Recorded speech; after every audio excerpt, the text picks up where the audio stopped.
So, for 5 years, he administered to more than 700 volunteers, injecting pure DMT into their veins or into their bodies, and this DMT then works its way up into the brain and affects a little gland in the middle of the brain called the pineal gland.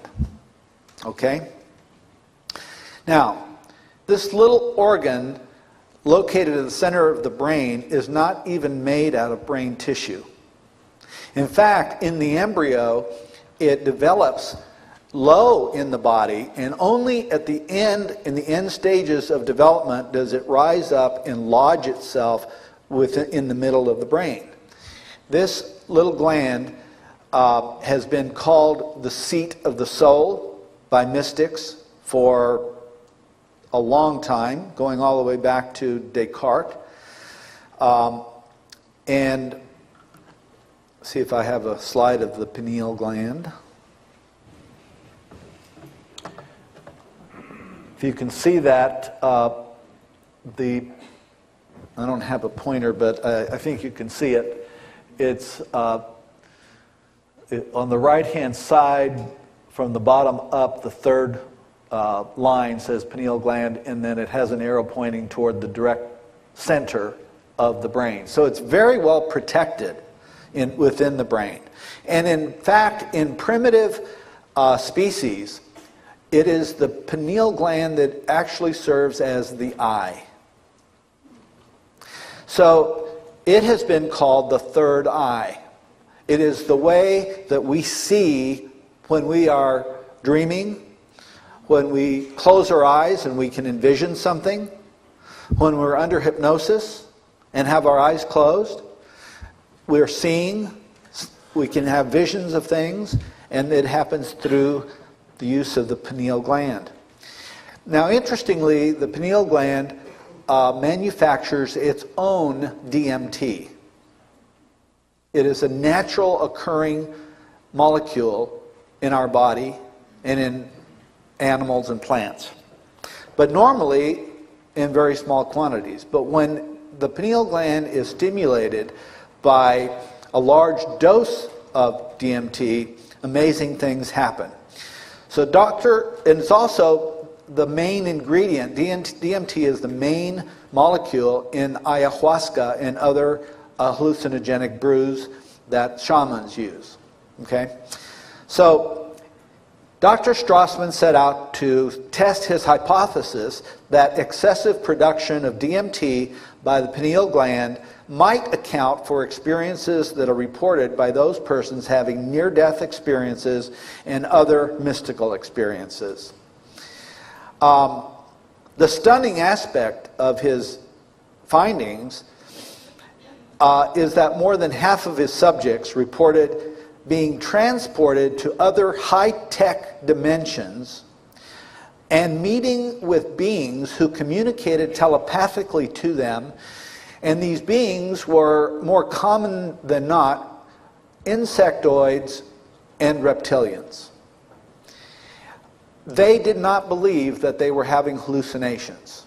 They believed that they were actually transported to other dimensions. In some cases, they found themselves lying on operating tables and having these beings perform operations, surgeries, and putting implants into their ethereal bodies. Very interesting. The communication was always telepathic. And Dr. Strassman says, you can imagine, here's this doctor and he's sitting there with his lab coat and his clipboard, injecting this stuff into people and trying to objectively observe what they're going through and then talking to them about it afterwards, And he says, only later, when the study was well underway, did I also begin considering DMT's role in the alien abduction phenomenon.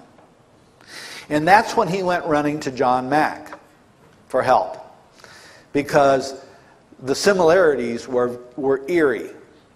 And Strassman had the the courage to conclude that he didn't think that his subjects were hallucinating.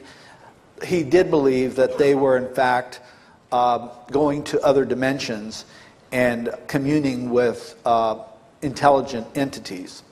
A lot of the information that they were given was not information that that the individuals had, and in a way proved that they had actually been someplace and talked to somebody that had great knowledge.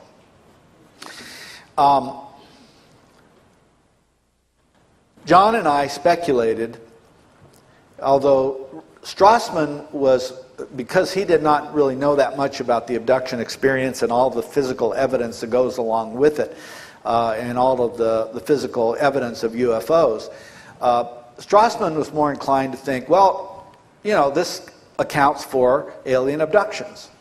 It's merely the pineal gland that's suddenly, for some reason, creating a lot of DMT. John and I, when we talked, we had another theory.